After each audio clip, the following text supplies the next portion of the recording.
Sobre a vida, não, assim, eu vou poder ter um pouco de liberdade, porque o pastor Fábio Serafim ontem, ele construiu todo um caminho para falar sobre o racismo, o discurso de ódio. Ele falou muito sobre a vida. Então eu posso focar em algo um pouco mais prático aqui para a gente. Não preciso fazer nenhuma introdução que ele já fez. Se você não assistiu, você não estava aqui na conferência, nos próximos dias nós estaremos disponibilizando o link da conferência para quem quiser, então fica ligado aí. Aí você pode ir lá assistir todas as ministrações, inclusive a de ontem, e pegar aí essa deixa que eu dei do pastor Serafim. Amém? Então vamos lá. Os céus e a terra tomo hoje por testemunha contra ti, que te propus a vida e a morte, a bênção e a maldição. Escolhe, pois, a vida para que vivas, tu e a tua descendência. Bom, amados, a primeira coisa que a gente precisa, na verdade, relembrar, que já foi dito ontem, foi dito também na sexta-feira. A primeira pessoa a tocar no assunto foi o pastor Luiz Cláudio, depois o pastor Luiz Miranda bateu muito nisso, e ontem alguém ministrou sobre isso também, citou, né, isso também, é que a vida, diferente do que tentam nos enganar, aqui a gente está confrontando as pseudo-verdades do mundo, né, com as verdades de Deus, é que a vida ela não começa ao nascer. A vida ela não começa ao nascer. A vida começa ao passar a existir. E nós não existimos apenas quando nascemos, não existimos apenas após o parto. Nós existimos no momento da concepção, ou da fecundação, também conhecido, né? Então, Salmo 139 fala que Deus nos conhece, nos viu, quando nós ainda éramos substância informe, no ventre de nossa mãe. Lucas, capítulo 1, vai falar também que Jesus passou a existir no momento da concepção. Ele já era um ser, né? Penso, logo existo. Não, na verdade, bem antes de pensar, eu já existia. Então, a vida, ela não começa ao nascer, ela começa ao existir. E nós existimos a partir da concepção, a partir da fecundação. Aí depois começa toda essa jornada maravilhosa que é a vida, né? E essa jornada inicia a partir do primeiro segundo da sua existência no útero. E é interessante que algumas pessoas vivem no útero por 9 meses, outros um pouco menos. Aí depois nós nascemos e começamos toda essa jornada maravilhosa que é a vida, né? De sonhos, de realizações, de projetos, de decepções, de grandes alegrias, de grandes fases de alegrias, também fases de tristezas, de amargura, né? de desilusões. Mas isso é vida, e essa é a grandeza da vida, a grande surpresa que você não sabe o que você vai viver e você não tem o menor controle do que você vai viver. E é muito interessante isso, que esse controle, ou a falta de controle, melhor dizendo, ele não começa a partir de nascermos, ele começa a partir de existirmos. Porque, como eu falei, algumas pessoas só nascem com 9 meses. E o pai e a mãe têm o tempo lá de preparar o quarto, comprar o berço, comprar tudo, enxoval, aquele negócio todo, né? Mas alguns se antecipam e sem nenhuma explicação nasce. Tem história de com 5 meses, né? A criança nasceu, passou o restante do tempo lá na incubadora, tendo meu Deus! Tendo todo aquele cuidado. Então, assim, nem o momento do seu nascimento você controla isso. Essa é uma verdade super interessante da vida que a gente precisa ter, a gente precisa construir ela dentro de nós. Nem na nossa vida ou na nossa existência, antes do nascimento, nós temos qualquer controle. E quando nós chegamos nesse mundo, nessa jornada maravilhosa que é a vida, cara, essa aventura espetacular que é a história de um ser humano, e pode acreditar que cada pessoa aqui hoje, você que está me assistindo em casa, cada pessoa tem a sua história, e cada história é fascinante. Acredite que cada história de uma pessoa que se escolher aleatoriamente dá um grande filme de Hollywood, porque a vida é uma jornada fantástica, mas é uma jornada que você não controla quando você será feliz. Você não controla quando você viverá tristezas. Você não controla, cara. Você pode até planejar se formar na faculdade, mas só Deus sabe. Às vezes você guarda toda uma fortuna para o momento da sua aposentadoria, você só pescar e andar de cirolão dentro de casa, mas de repente você sente uma dor de cabeça que você cansou de sentir ao longo da tua história e acabou. De repente você faz um monte de planos, quer ver o seu filho casar, quer ver o seu neto casar, sei lá o que, vai morar em Paris, vai ganhar na Mega Sena. Meu Deus, exclui isso aí depois, irmão. Aí você sente uma dor forte no peito, cara, e acabou. Você anda a 80 quilômetros numa estrada que pede 110 dentro da lei, e acredite, tem gente que anda em 40 quilômetros, meu Deus do céu, mas tem. Aí você anda ali a 80 quilômetros, né? Quem é sabe, deixa quieto, Jesus, liberta ele só, Senhor, sem exposição. Aí você anda ali a 80 quilômetros, e de repente vem um imbecil de um endemoniado que passou a noite bebendo e acabou. Você, irmão, não estou sendo pessimista não, mas você está andando na Central do Brasil e de repente cai um reboco, acabou. Você não tem o controle de quando você entra e você também não tem o controle de quando você sai. Compreende isso? Não há nenhum controle, cara, nessa coisa maravilhosa, nessa jornada fantástica que é a vida.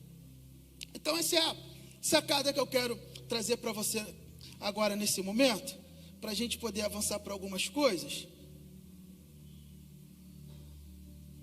Meu Deus.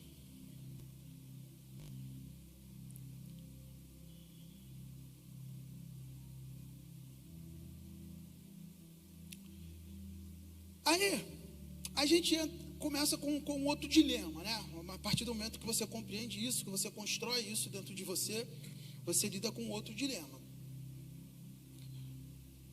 É que é o dilema da morte. Te enganaram sobre a morte. Deixa eu desconstruir uma mentira sobre a morte. A morte não é o fim. A morte não é extinção. Você não deixa de existir quando morre. A Bíblia diz isso. Jesus falou que Deus não é Deus dos mortos, mas sim de vivos. Morte não é o fim, não é o encerramento. Assim como a vida não inicia ao nascer, ela não termina ao morrer. É só uma outra forma de existência. E o que nós sentimos como morte, que nos faz sofrer ao perdermos alguém, na verdade é só uma passagem para essa outra forma de existência que nós acabamos chamando de morte, por não termos uma palavra melhor para dizer, né? Claro que a Bíblia chama de eternidade. Mas o grande problema, cara, é que essa segunda existência, ou terceira, né? A primeira no útero, a segunda aqui nessa jornada maravilhosa, e a próxima, que muita gente diz que não sabe como vai ser, não sabe porque tu não lê a Bíblia, porque ali a Bíblia responde, cara. E essa jornada, essa nova pegada de existência chamada morte, ela é só comparado com a nossa vida aqui. Se você viver 40 anos, 80 anos, 112 anos, alguns infelizmente vivem muito menos que 40 anos, não é o normal, mas 112 anos, por mais que você consiga viver 116 anos, que não pode nem mais abrir a geladeira à noite se não entra, caminha para a luz, essa foi péssima, né? Mas teve rio ali, gente, meu Deus. Meu Deus do céu, me liberta, Jesus. Mesmo que você consiga viver 118 anos, toda essa existência, cara, de um século, de mais de um século, não passa de uma gota de oceano do que é a existência pós essa vida.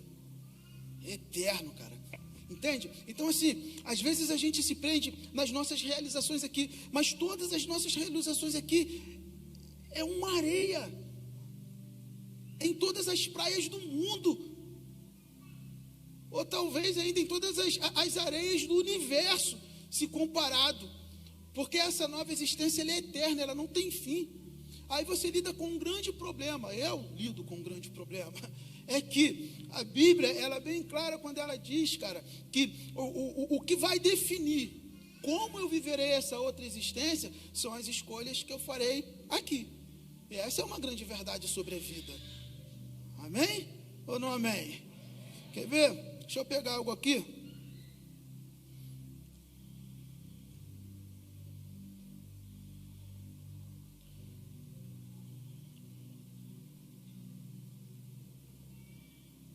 Atos 17, 28, alguém citou durante a conferência e diz assim: pois nele vivemos, nos movemos e existimos.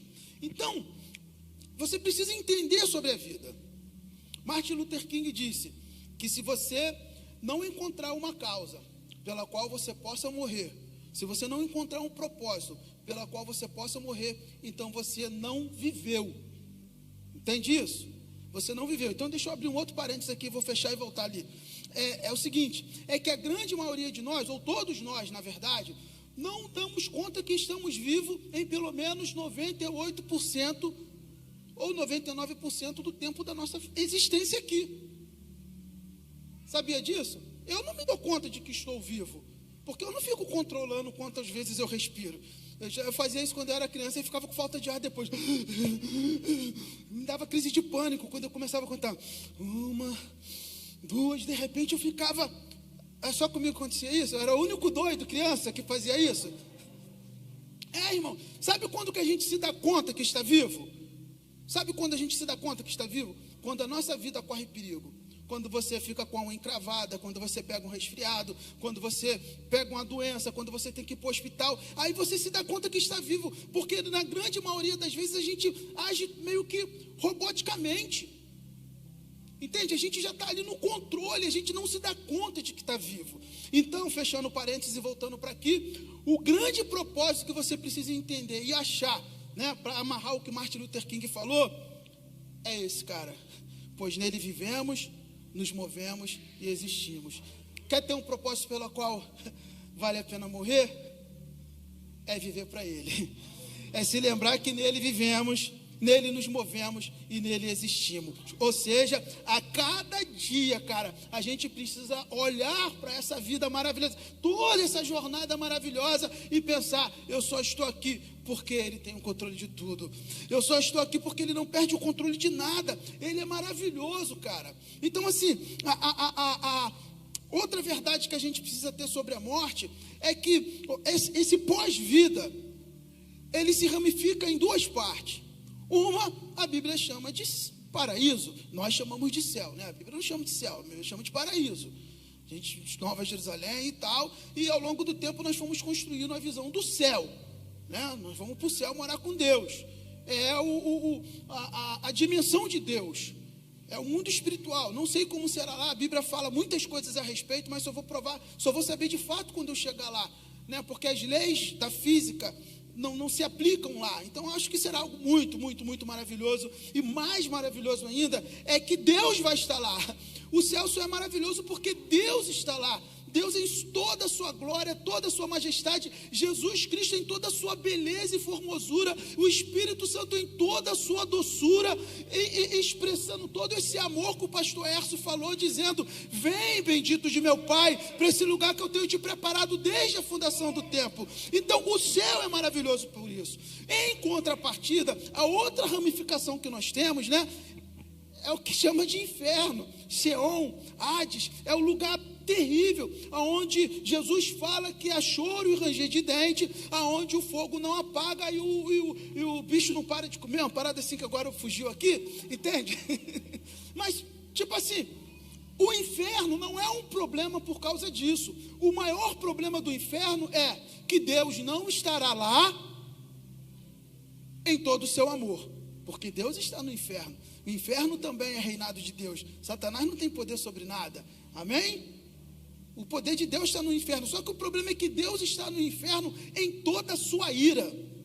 O inferno é o lugar da ira de Deus. Então, da mesma forma em que Deus criou o que nós chamamos de céu, para expressar todo o seu amor, para quem escolhe, entende esse propósito, essa causa pela qual vale a pena morrer, se mover nele, viver nele e existir nele. Em contrapartida, há o inferno, que é o lugar de toda a sua ira, para quem rejeita o seu amor, rejeita o seu convite, rejeita a sua graça, resolve viver segundo as suas próprias vontades, segundo os seus próprios desejos. E deixa eu te dizer uma coisa, eu não sei você, mas se eu todos os dias não me dobrar diante desse versículo, irmão, eu vou sair daqui e vou fazer coisas que quem nunca entrou no evangelho vai ficar assustado. Que crente, quando se desvia assim, meu Deus, ele era crente. Irmão. Então todos os dias é subir para a cruz de Cristo. Todos os dias é renunciar a quem você é. Todos os dias é saber que por mais que o pecado seja bom, e deixa eu te falar uma coisa, o pecado é bom. Ele satisfaz a carne. O pecado traz realizações. O pecado, ele traz sucesso. Mas o pecado, ele te afasta de Deus, porque o pecado é andar contrário. Esse versículo aqui é existir longe de Deus. E o único caminho que ele pode te levar, de fato, é para o inferno. Então você precisa sair daqui hoje entendendo isso, cara, que você corre um grande perigo. Você corre um grande perigo. O perigo de viver uma existência sem Deus e no lugar aonde Deus está em toda a sua ira. E deixa eu te falar uma coisa, ali não haverá misericórdia, porque como Isaías fala, e Jesus citou isso quando ele foi apresentado no templo, não, quando ele se apresentou depois, já como o Messias, Jesus fala isso, que nós estamos vivendo o ano aceitável do Senhor. Só que Isaías, logo após o ano aceitável do Senhor, ele cita o grande dia da ira e da vingança do nosso Deus. Então você tem que escolher entrar pela porta do ano aceitável do Senhor, para fugir do dia da ira e da vingança do nosso Deus. Agora eu tenho alguns minutos aqui, cara, para falar sobre uma terceira verdade, e ela amarra isso tudo. Você pode dar uma glória a Deus? Você pode aplaudir o Senhor enquanto eu bebo água aqui?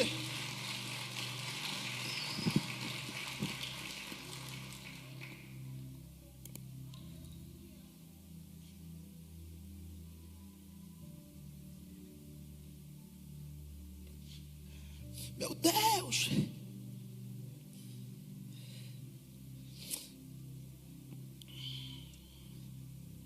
Tem um tempinho aí, pastor Elcio, segura aí. Vai orando enquanto é isso, farol.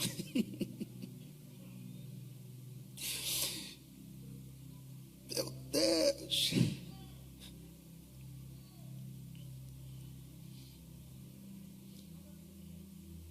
No final dá tudo certo. A pastora é profeta de Deus, irmão. Tem muita gente que quer ter uma pastora como essa e não tem. Meu Deus. Rapaz, eu li no primeiro culto, estava aqui separadinho.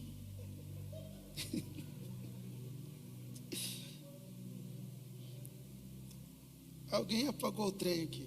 Mas amém, achei outro aqui, que é sobre a graça. Eu tenho que desconstruir uma coisa sobre a graça, cara. Nós temos banalizado a graça.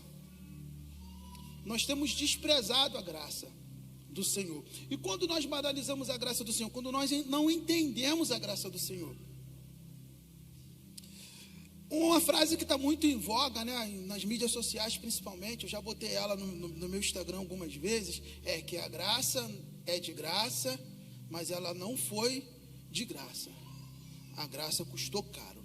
E essa, cara, é a grande sacada sobre a graça que a gente precisa entender nessa noite, para eu passar para o pastor Elcio. A graça, ela não é um salvo-conduto para pecar. E as pessoas têm confundido isso. O bacana sobre a graça é que você precisa entender algumas coisas. A primeira é que Jesus fez tudo na cruz.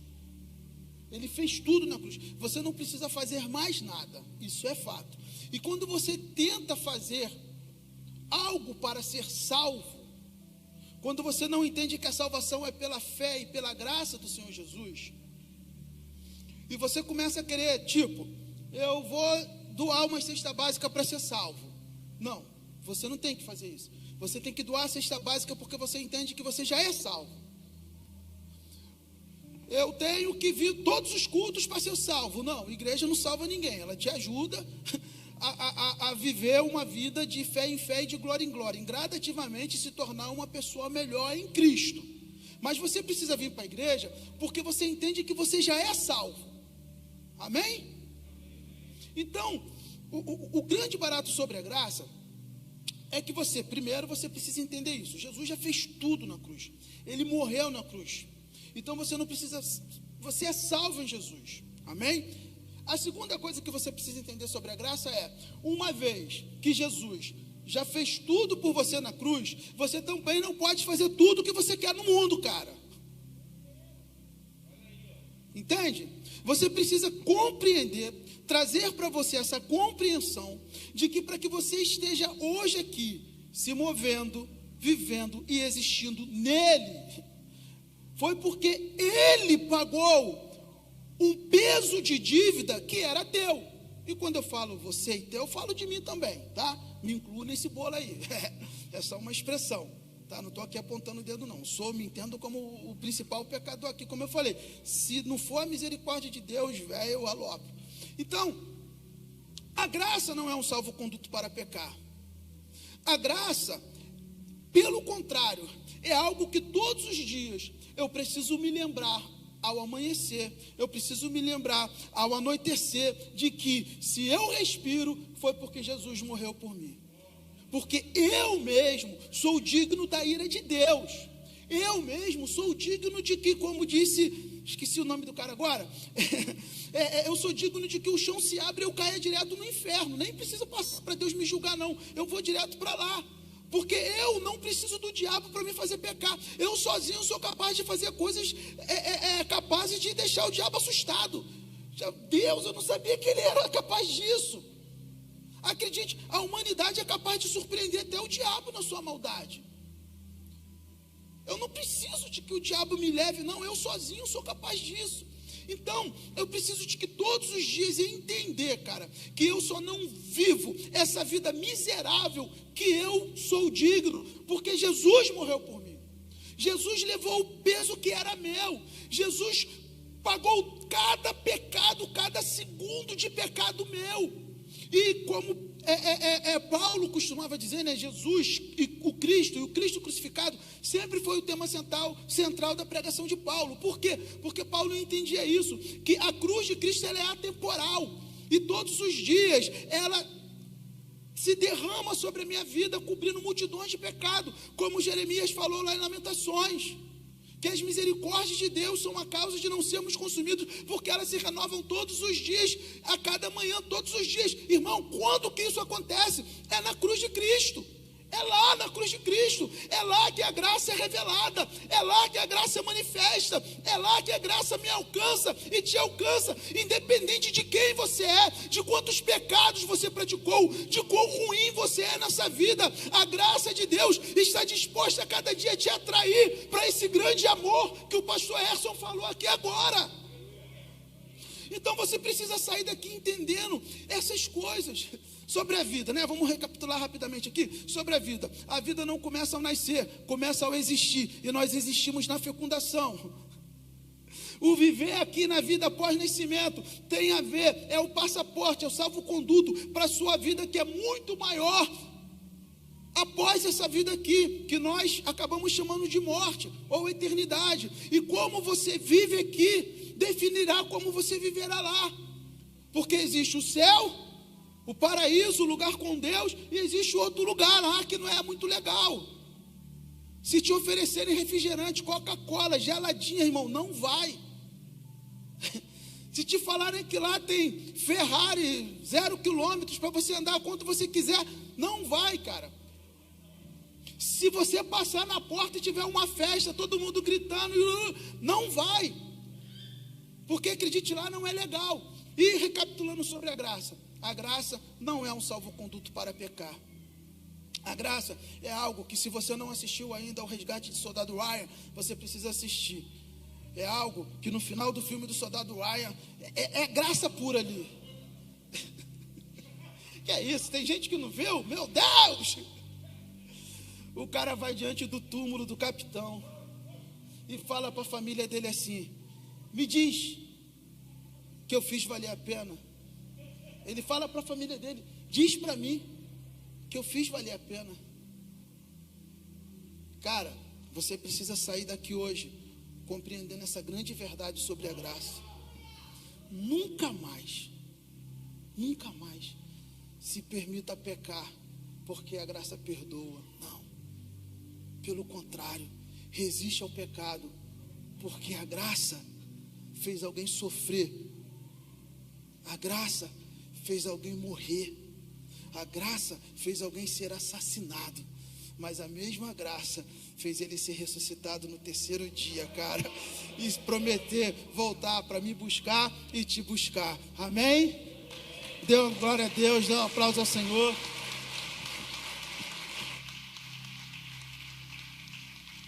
Aleluia.